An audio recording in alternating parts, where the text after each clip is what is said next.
since I found Gamers 2, we've been trying to qualify for LCS. Myself, I've been playing for a year, trying to qualify. I failed.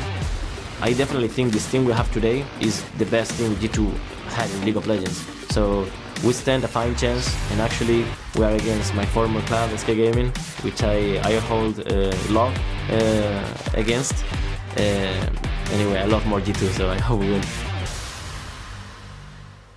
We'll have to find out whether or not Gamers 2 can pick up 2 more wins and close out the series. Welcome back to the 2016 Spring Promotion Tournament, where, as we mentioned, Gamers 2 do have the first victory in the series. Let's talk about picks and bans from the previous game. Now we're going into Game 2. Gamers 2 had the choice of side. They elected red side, which means they will be red side all throughout the series. And we saw Elise, Rek'Sai, and Lee Sin banned in the previous game, and a Kikis Kha'Zix. What do you make of that, and do you think that's going to change? I wasn't a big fan of it as a pick. I wasn't a big fan of the execution for the first 20 minutes, but I don't think that was the biggest factor. Despite all of the priority on jungle bans, I feel like the Azir has to go up in priority.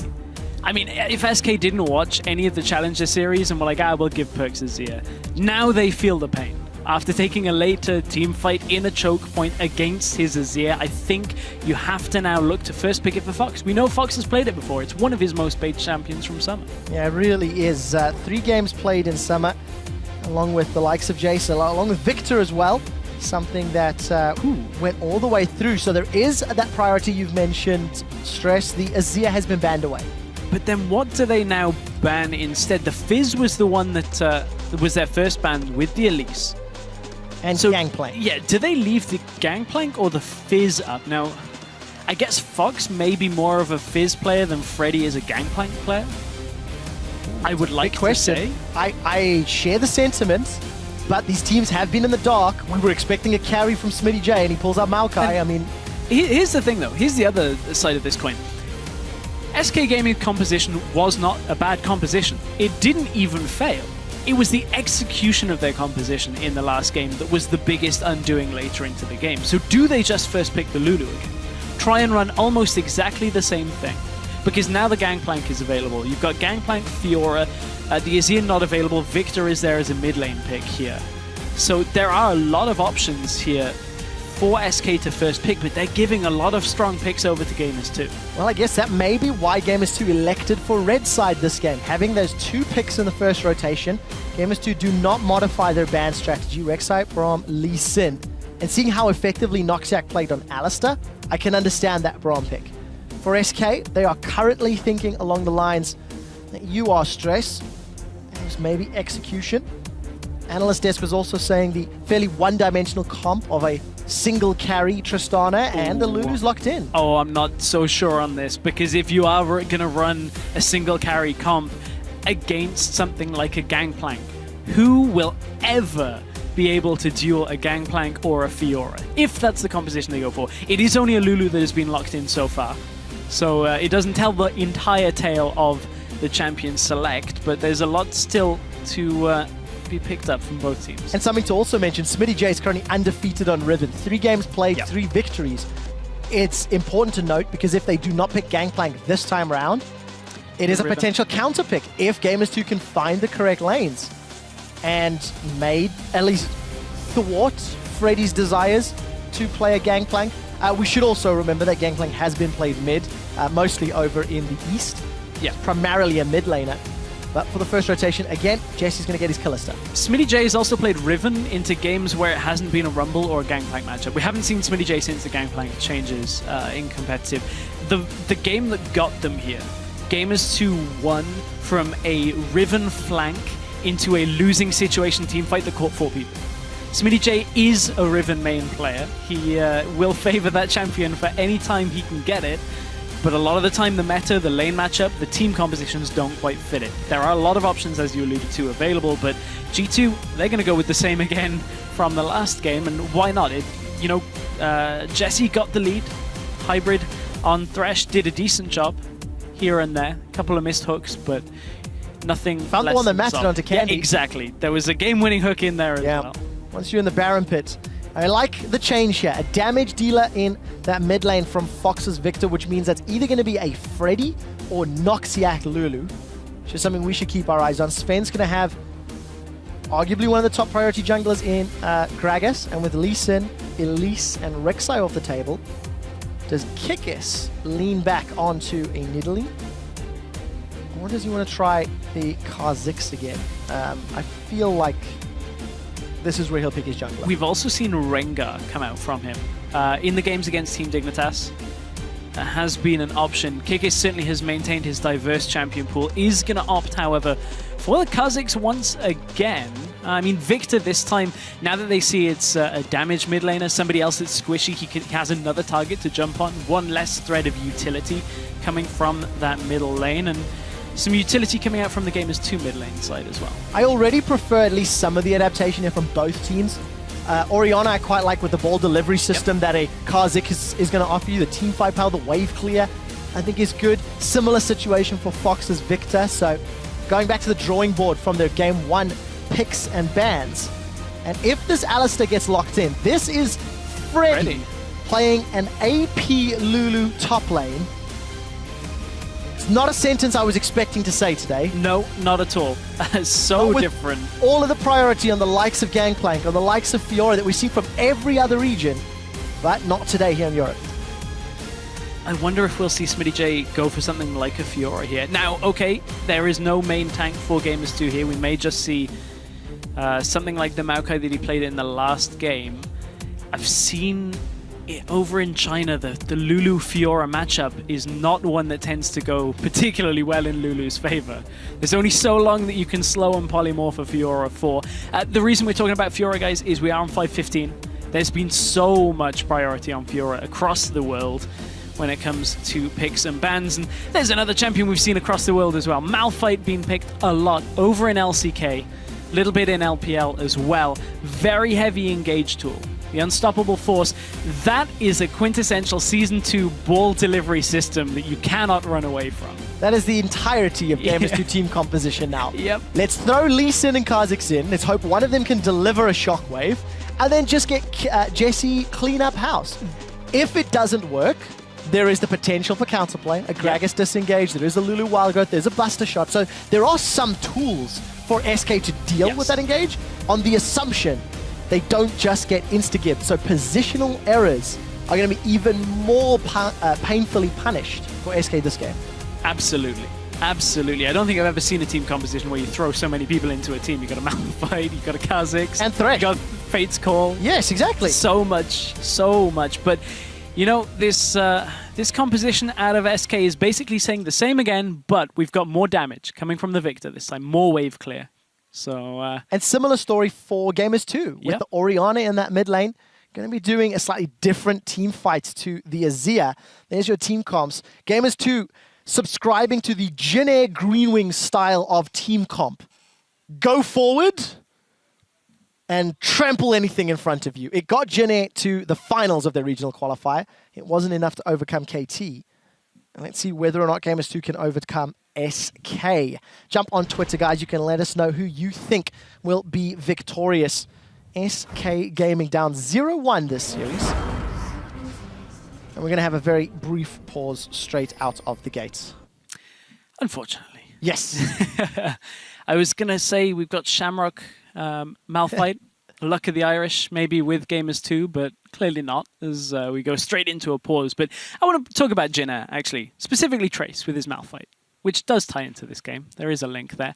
You know, the compositions that they're running have been fairly simple, and honestly, that's what Gamers 2 are kind of running here. It's a fairly simple composition that just wants to team fight. There's not really too many other options in small and close spaces, like we saw them favor in the end of the last game, which won them the game. Malphite, obviously, very reliable engage, pretty easy to connect onto a couple of carries if they stack. Problem is, if the carries don't stack, if SK don't allow that ultimate, it's going to be a difficult team fight because then there's absolutely nothing left for Gamers 2 to do. Yeah, we need to find out whether or not SK can position correctly, respecting vision on the flanks, making sure that Smitty J doesn't actually come in from the sidelines. I have heard from production it is an audio-related problem with Fox's PC. So you can see the QA guys on stage looking into the matter now, and we will get back to the game as soon as possible. But I would also like to see an adjustment in the play style from Gamers 2 to maybe enable Kikis. I think it's going to be a little more difficult. Orianna should get shoved in by Victor early. Malphite should get shoved in by Lulu early, which means Kikis isn't necessarily going to be able to invade with some lane support, I feel like, but we'll need to see how the lane swap shakes out. It was initiated by SK Gaming in the previous match. It was. I'm also interested to just see how that top lane matchup, if they end up in a 1 versus 1, is going to go. We don't see a whole lot of Malphite specifically into AP lanes. Typically see it into a lot of AD. So it may be a slightly tricky one. It might be, at the beginning, but I'm not expecting too much. I do feel like Gamers 2 will have more experience with a Malphite and against a Malphite because we see it more in the Challenger Series. Very true. Several seasons ago. I think spring we saw it a couple times. Last year we saw it a couple times. Summer it has fallen off a little. A little. We had Denial in there. Denial. So Challenger has this very weird top lane meta where we've got a lot of Irelia players, which means we have to have a lot of Maokai players, Malphite players, because that lane you just sit against each other and nothing happens. You just farm for 12 years and then hope the rest of your team makes a good call. We have a lot of Irelia players. Wicked, Kuban, Smitty J plays Irelia from time to time. So, and I think it is important to note that while it is very linear play style, the Malphite, it is quite difficult to play against because you can never make a mistake. You cannot misstep at all. And if we see those Dragon contests again, Gamers 2 may have some options available to them. So audio issue has been resolved and we are into game 2 as Gamers 2 are looking for their second game against SK Gaming. Welcome to the hell that was saying Gamers 2's all split long for me. Game 2 of Gamers 2's attempt at the LCS. It's kind of a tongue twister. We'll get you some vocal coaching, Prince of Wales, if we can resolve that problem. Oh, you don't want me to get one from Wales. Nobody will ever understand what the hell I'm saying. Well, they do understand. Is Svenskeren again with an invade. Look at the positioning from Gamers 2, and we'll at least get a defensive exit ward, and Jesse has replied in kind down in the bottom half. So let's see the lane swap shenanigans play out, and whether or not Gamers 2 want to match the lane swap, because it looks like they do on the mini-map at the very least. So we're just going to see how these 2v2 lanes play out, and it's the same matchup as previously, so we can actually see whether or not Candy and Noxia can make that work in their favor. Yeah, because certainly Jesse kind of just ended up going even, as always, but then getting a slight lead, which tends to be as always for Jesse. He ends up about 10 CS up at about that 20-minute mark, but they passed the ward. They're going to a bush. Dum-dum. Dum-dum-dum-dum-dum-dum-dum-dum. Hybrid's gonna get jumped on, and he's in trouble! He's flashed away! The charge is being charged up, but the flash will be enough. And I got very excited for a summoner spell. Sven body slammed the minions instead of the Thresh. I think he just was anticipating Hybrid kiting back and not to his tower. Hybrid's like, okay, I've got this thing called a tower here. I'm gonna go to it because that's where I want to be anyway.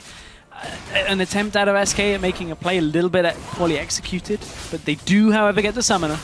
So it is a win overall. They will invade the red buff as well. Kikis is on his blue. Should just result in a buff trade. Especially if Sven can repeat game. That's what we'll be looking to see from him. Whether or not they want to go for any sort of dive, maybe questionable. But for Jesse and Hybrid, they certainly don't want to push that wave out. As it stands, Perkz' empowered auto attacks and aggressive use of command attack, allowing him to push Fox in. And we'll wait for Fox to get a few more levels on that death ray before he can start pushing back against Perkz' Orianna. So much wave clear, I think that's going to be a fairly farm-centric lane, unless a jungler gets involved. This is a little bit greedy from Kikis if Svenskeren was looking to protect his red with the Lulu. He started on his weak side, goes to the enemy weak side. That's always a little dangerous. Whereas you can see Sven has stayed on the strong side where the duo lane is. The thing is, Sven is on the strong side, so there will be no contest, so Kikis gets away with this one, but we've seen teams punished for plays like this before, where all it takes is, a laner going over and warding. Suddenly you've got all the information and you can get a pick from it, but both supports have stayed in the duo lanes. We've actually seen both junglers punished for that exact call as well. Kikis was relatively aggressive in the spring split while playing for Unicorns of Love. Svenskeren and Freddy, in fact, both quite well known for being overly aggressive at times. Kikis sniffed out a potential flank here on Freddy, but he's simply not healthy enough to pick a fight. And the analyst desk were talking about the lane swap from game 1, where there was the opportunity to punish Smitty J, to punish Gamers 2 for the lane swap that they opted for. There was the opportunity in this game to do it as well. Neither team has gone for it. And you can see how greedy Kikis was with even taking the Giant Krog as well. It leaves Sven's jungle entirely clear, aside from that ever so small Krog down at the bottom side. So it will punish Sven a little bit, but he will take the crab, maintain vision control, and now Kikis is back in his lower side jungle. And I want to keep my eyes on Jesse and Hybrid and how well they interact with that Sentinel passive. That percentage HP damage that Hybrid is Oathsworn. Against a melee support like Alistar, it should be, in theory, easy to proc. But they're not playing aggressive because of the fact Hybrid has no flash. And someone who is playing a little aggressive, Freddy's pushing that wave in. Even on CS with Kikis, the pink ward will at least deny vision from Freddy. He's going to be aware he's going to play a little safer. So all of the lanes pushing towards Gamers 2. Candy and Noxiac up top. You can see Freddy down in the bottom, and you can actually see Perkz. Again, he's defending the wave that Fox shoved forward. So there's more options for Sven on where he'd like to play. And Sven has all the control that he needs because he just spotted Kha'Zix on the bot side. There goes Noxiac. He's found Jesse. Jesse's going to ride the Lantern out. But there's an aggressive move by Noxiac, and he finds and chunks Jesse. Now where does Sven go? He's going to take topside crab as well. They know that Kikis is likely heading to his Wraiths right now, his Raptors. So will prevent any kind of gank top lane, even places a ward just outside the Tribush to make sure his duo lane stays safe. So Kikis has now been red for the last minute or so across the map, meaning he's had very little impact. He is, however, farming up slightly ahead of Svenskeren from that early parting that Kikis had in the enemy jungle. Yeah, and of course, from these lanes, it was Gamers 2 that opted into the head-to-head lanes, and then just walked too close to the bush. Slightly unorthodox level 1 play from SK did not result in a kill. Kikis, remember, there was a ward placed outside the Tribush. This was by Svenskeren earlier, so very smart warding. And Kikis is going to realize there's something a bit fishy. Something you talk about a whole lot is just how easy you can read your opponents. The moment Candy and Noxiac step back from aggressive positioning, I feel Kikis may have had a read on that. And we do see a teleport bottom. Smitty J with an early Spectre's Cowl. Yeah, let's get himself a efficient item just against the Magic matchup. Not really too much is going to happen in that bottom lane for a while. Malphite tends to do that to lanes. He just kind of sits there, and it's when he teleports into other lanes with his ultimate up that things actually start getting a bit crazy. Now this is one game where I'm a little more nervous for Gamers 2 if they are content to just play for late. I love Kalista scaling, I love Orianna scaling.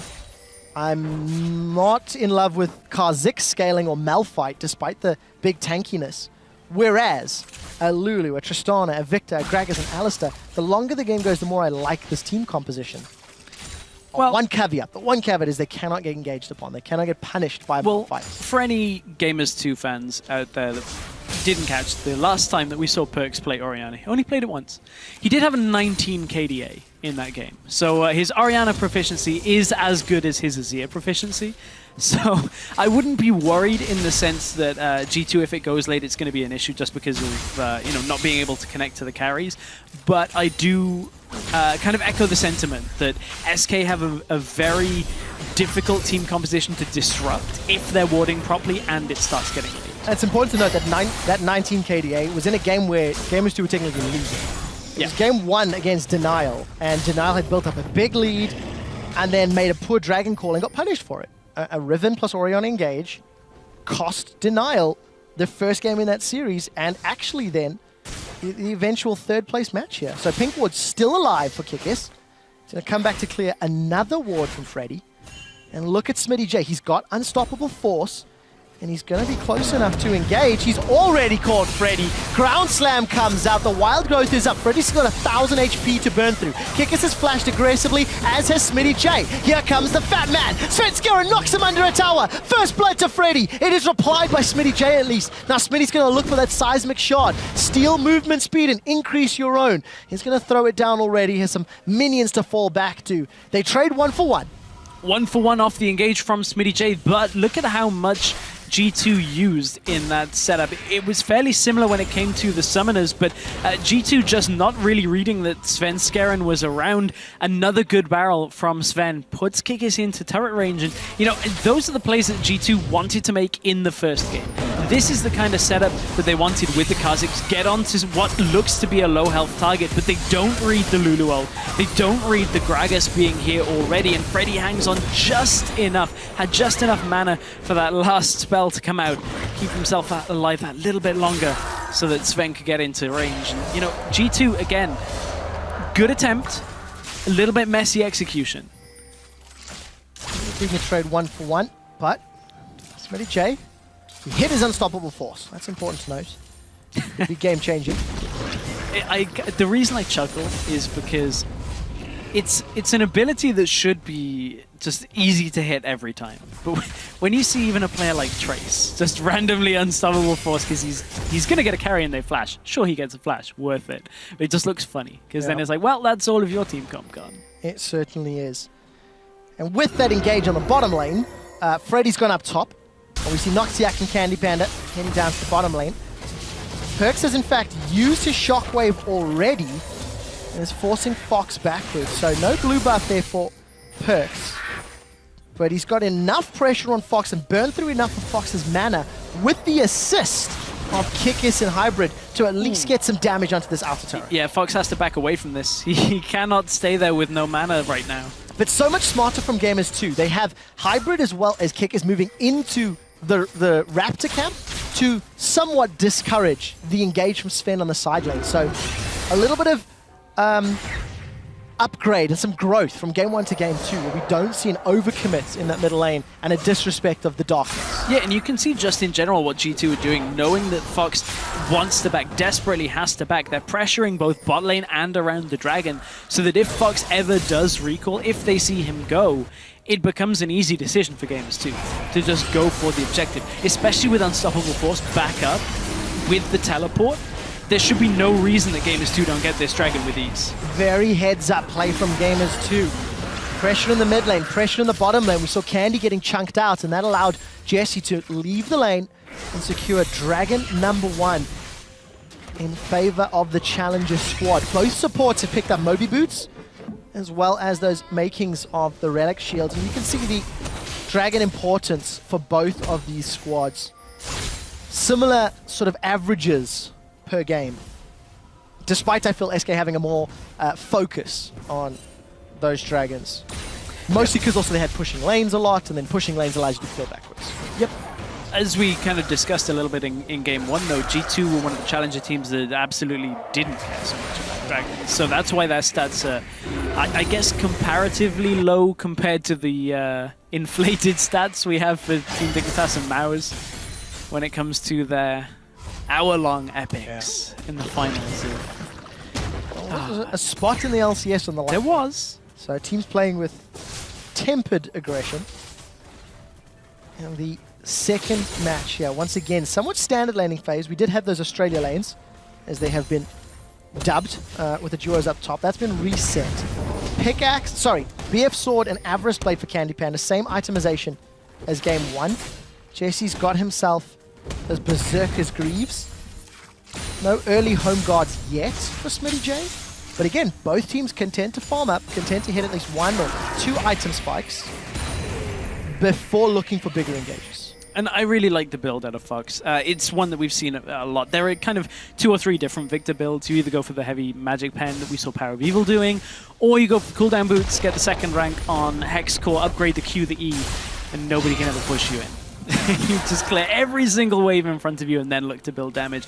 I think this one leads to a lot more consistent play, but a play in the bottom lane is what's on the cards. Let's find out. Teleport already being challenged from SmittyJ, and we see Jesse's been able to make it out. Summoner heal's been used. Smitty's holding onto that unstoppable force, and Freddy, I believe, cancelled his teleport. It's on cooldown. 4 members of Gamers 2 are in the bottom lane as Kikis joined in on the party, and they're going to be trading top lane for bottom lane and summoner spells as well. But the biggest thing to take away from that entire sequence, the respect that Candy Panda Oh, gave... hold that thought. Fox has been caught by a shockwave, but it's Perkz that's in the storm of chaos. Victor and Fox trying to get a kill down. Here comes Sven. A flash away from the barrel means Perkz is running to the support. He's found Hybrid and Kikis. The taste of fear is out. Sven is alone. Not anymore. Noxiac has now jumped in. A new challenger appears, and it is not effective at all. Gamers 2 get 2. Candy Panda's going to rocket jump away. A reply leap flash. Taste of fear. The sting is down. Gamers 2 4-2. Hybrid eats a death sentence, but there's no one to follow. And G2 in the lead. I was just about to praise SK for giving the Malphite room. And then they look and try and start a fight in the jungle, or from mid lane coming down towards the rest of the team. Perkz is always going to kite down towards the team. He's got a Malphite with Unstoppable Force the other side of the map. So let's just make sure we close that distance and keep the fight going. G2 have so much damage at this point in the game. When you look at the Kha'Zix in that situation, all they've got to do is connect part of their crowd control and follow it up. I was about to say, Candy Panda giving so much distance to the Unstoppable Force is one of the biggest factors when you look at the LCK games with Malphite in it, is how far teams sit away from the Malphite. Give it the room for the flash Unstoppable Force, and you'll never get engaged upon it. It looked like that's what SK were doing, and then they end up kind of screwing it up a little bit. So difficult to give Malphite that much room and still hope to play somewhat aggressively. So this was the precursor to that team fight in the jungle. Yeah, this was the all-in on Perkz. Perkz still has flash at this point, so good flash over the barrel, but the team are already moving for Gamers 2 right now. And look, it actually ends up into a bush bait here from Gamers 2. SK should know they just lost control of the bottom half of the map from that tower dying, and they go into their own jungle. Candy Panda jumps out, Kikis says, I can do what you can do, only better, and ends up picking up the kill. This is the game that Kikis actually has damage on Kha'Zix, and this is the game where SK have to now be careful. Yeah, and while we were in that replay, we did actually catch the picture-in-picture of Hybrid being caught out. SK were able to punish Gamers 2. I didn't quite see the build-up, but Gamers 2 now, they're looking to punish SK. Noxiac's gone too far forward. He's got no unbreakable will. He's decided to give up his life. He's going to be traded. Now Fox looking for Jesse. Doesn't have that Blade of the Ruined King completed yet. Here comes Perkz. There is a Shockwave available. Jesse's a juicy target, but Fox is down. The Shockwave takes him out. Double kill for Perkz. 2-1-2 to join the carries of Kikis and Smitty J, and Gamers 2. They just bounce back with a bigger hit. And it's because SK have basically gifted them the engages the last 2 times. SK overchase into the top lane. Noxiac with no ultimate decides to go aggressive, ends up getting caught and gives his life, which is, I mean, fine, but top lane hit Candy Panda. Oh, Candy's now bitten off more than he can chew, and it doesn't taste sweet. The bitter taste of death. Gamers 2 are going to get the mid-outer turret. They may even get the top outer turret, and that's a 5,000 gold lead by punishing SK's decision. They've been out of position so much for SK. Why did Candy Panda stay in that top lane? I mean, I guess he's just clearing out the minions at that point, but it's just greedy. But this is all the way back to the beginning when Hybrid got caught out. At this point, SK, okay, this is the kind of play that they can make and look to punish, but how and why do they end up top lane from this? They see the Kalista out on her own. They chase Kikis up to the top lane. And then at this point, Noxiac, I don't think Noxiac was expecting that much damage to come out from the Kha'Zix right then. At this point, tries to minion taxi because Fox is coming, but he's not there in time. The timing is just all wrong for SK Gaming. And completely punished. Jesse plays the most incredible bait game he's ever played. Not only did he allow those 2 kills to get set up, he then ran Candy Panda down as well. That gold lead also gives another dragon to Gamers 2. And that fed Kha'Zix at 17 minutes. Black Cleaver, Warrior Enchant, already completed. That's a lot of damage coming out before 20 minutes. I feel like Jesse wasn't even aware he was the bait at that point. With how Noxiac just runs under the tower, Jesse's just like, I'm fine. I'm okay. This Alice does not got ult. He's not going to come in aggressively. Noxiac just gets absolutely melted by Kikis. Whew. This is not the same Kha'Zix from last game. No, it's certainly not. But unfortunately for SK, the over-eagerness, I feel, is a better word. to catch Jesse, to punish a kill, may be costing them. Sven is sticking around. Flay's not going to connect, but there goes the command attack. Hybrid gets lobbed in with Fate's Call. The Wild Growth's already been used in Kikis. He's got the reset already. Level 11. He does leap forward, but he's not going to find more. Smitty J, Unstoppable Force is up. Let's see if we can find a target. With the Frozen Heart already completed, Gamers2 may just tower dive. Yeah, well, I mean, the ult's gone at this point. Yes, Candy Panda's getting a tower in the bottom lane, but the rest of G2 want to be grouped in this game. This is the game they absolutely want to be 5. Outer turret for inner turret. Another trade Gamers2 will be happy with, and another kill. And again, this comes from Svenskeren. They get wards. Look at the 3 wards in the topside jungle. 3 very good wards for SK, especially while behind. The problem is, Sven stays top jungle in the Raptor camp, even gets spotted by Perks from queuing over the wall, trying to set up a dive onto a mid-outer tower, which is still up, by the way. So you shouldn't be in your enemy jungle like that unless you're instantly going to gank. Sven sticks around, gets caught out, and it results in this situation where it's an inner for an outer. SK are caught sleeping once again.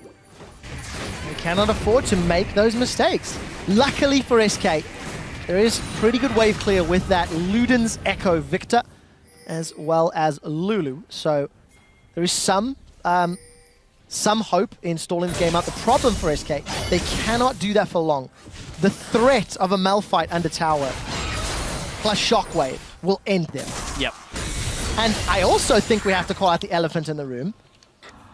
SK are making more positional errors than we actually are used to seeing from them. You know, yes, the team is in promo tournament from the summer split.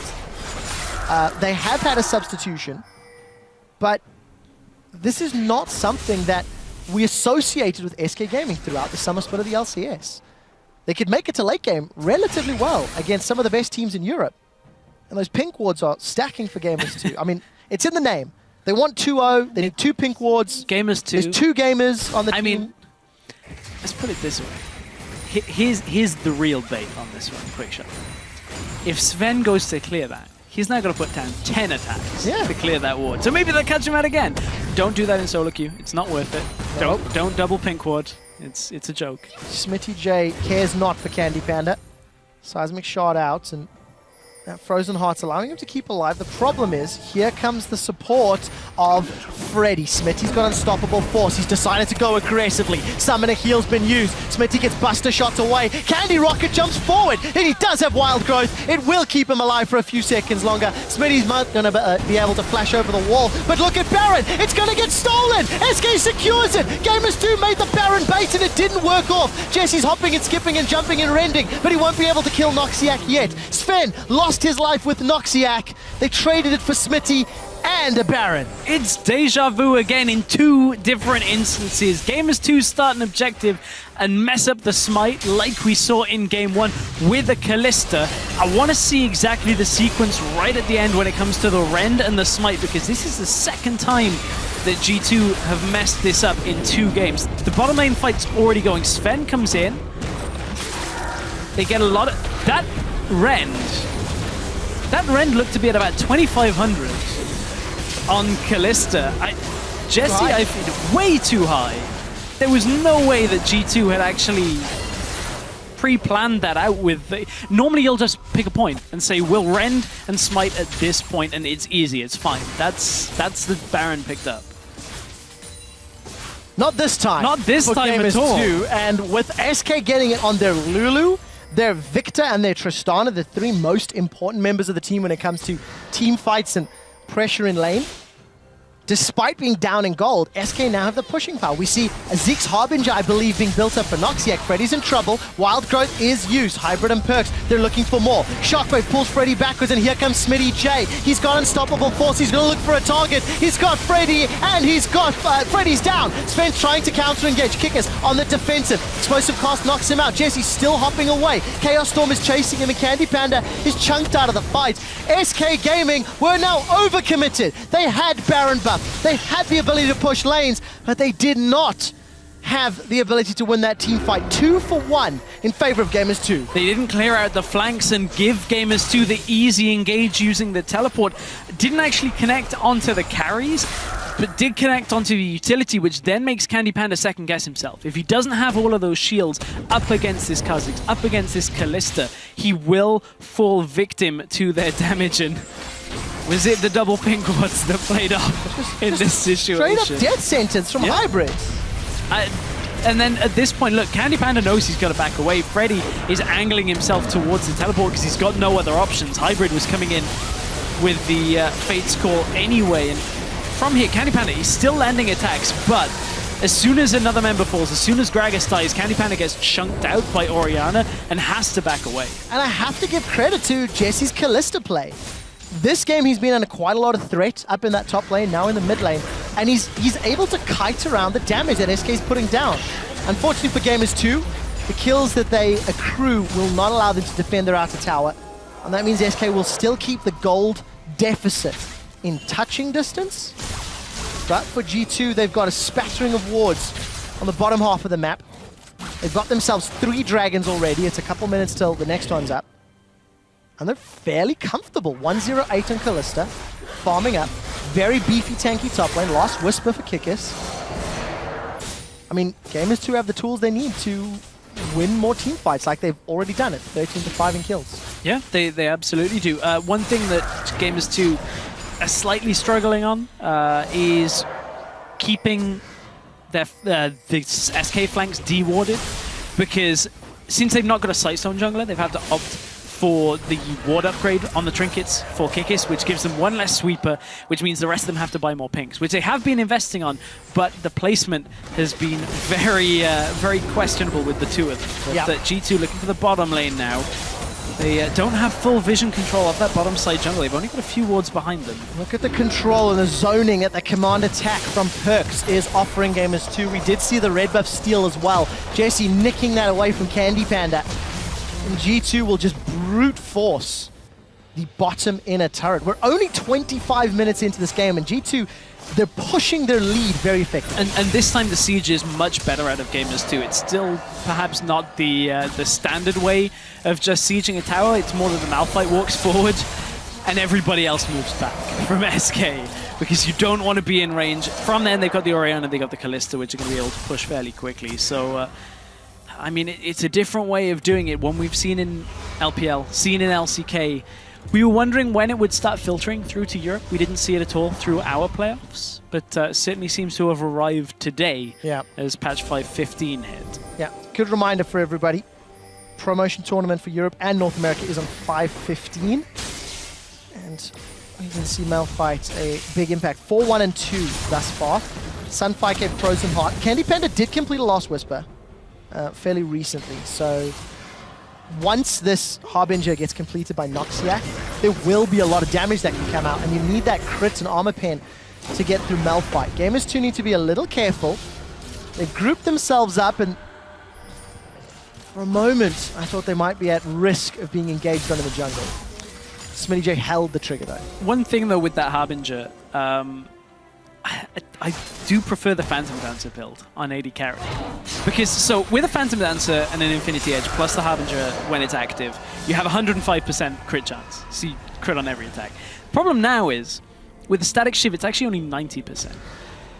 So, okay, maybe one crit's not going to be the be-all, end-all, but that's 10% less chance that you're going to crit. I like the whole, I'm going to crit you every single time I hit you. So, I mean, it's not that big of a factor, but certainly the Static Shiv for wave clear I don't actually feel was necessary in a Victor, in a Lulu comp. Especially since Victor's got cooldown reduction as well. Yeah, and when you have to respect the tower diving power of a Malphite Orianna.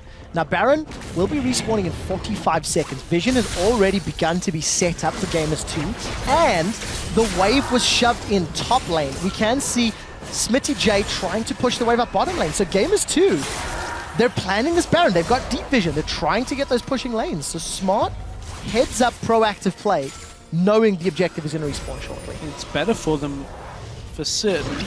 They are, however, recalling from it, so they will obviously lose a little bit of the control should SK want to push up. But they did manage to de-ward a lot of the river wards. The only two really that SK have are kind of deep into their own jungle, but SK are pushing out through the mid side. Teleport and Unstoppable Force is available. SmittyJ is recalling. He has got Home Guard as well. SK have stepped up to the plate, and this could be a real bad teleport. Pings have gone down behind them. Candy Panda's about to step right into range. Well, let's find out if Smitty pulls that trigger.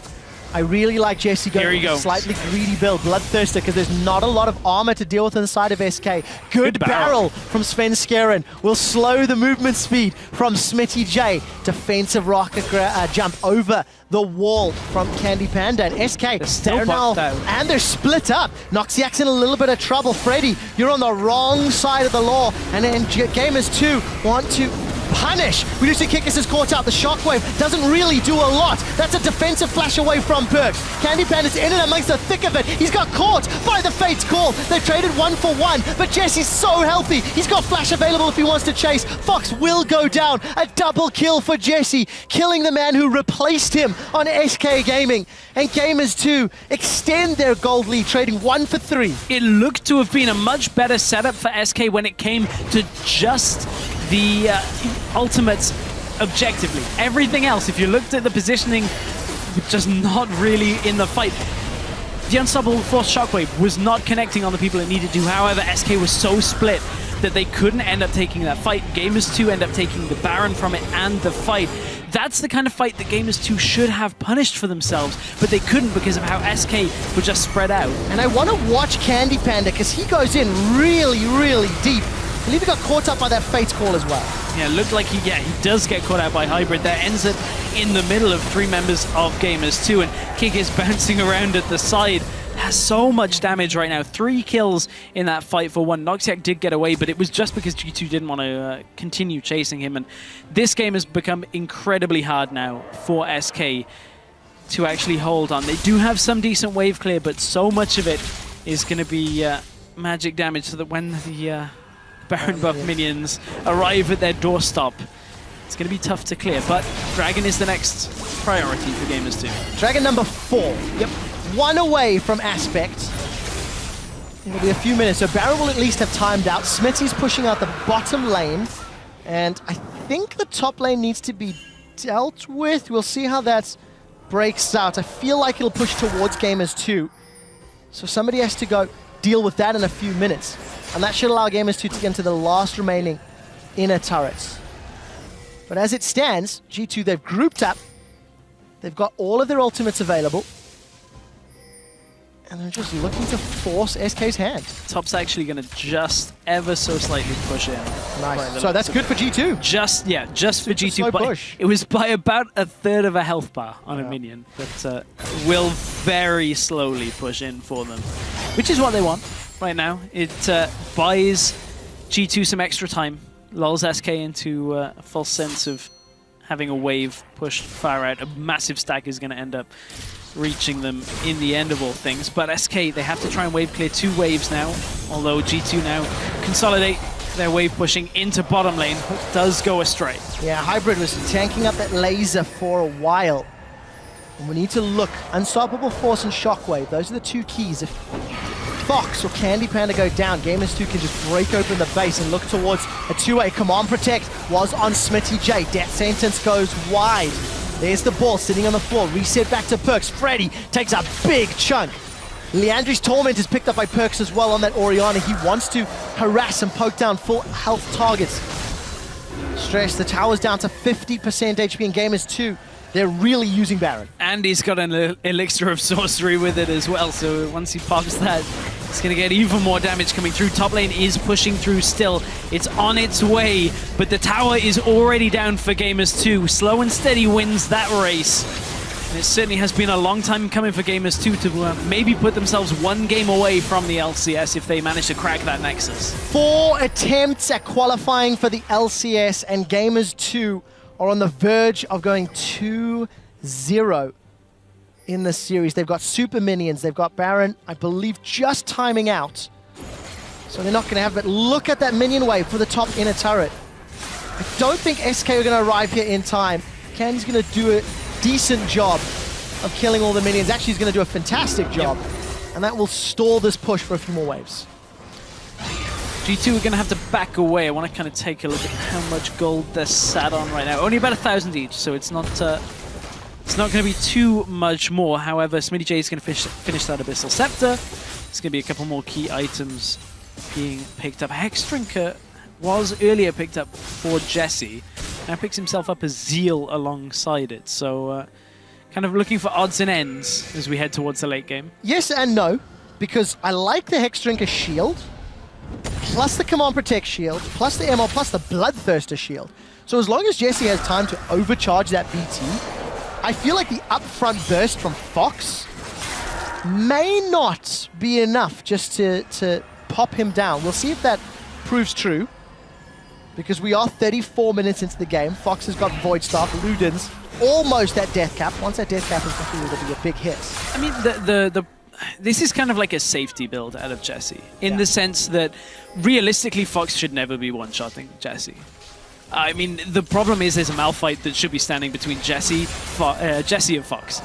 So Fox should be way too busy trying to deal with the Malphite that's ulting him to ever look to get onto the Kalista. That doesn't mean it won't happen.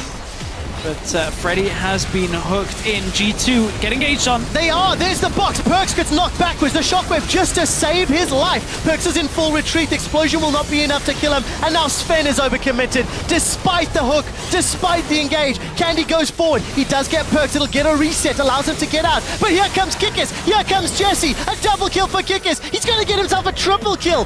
SK Gaming are aced. There's supers in the base. And Gamers 2 are pushing for the Nexus. Gamers 2 will go 2-0, and they punish SK every step of the way. One game away from the 2016 LCS.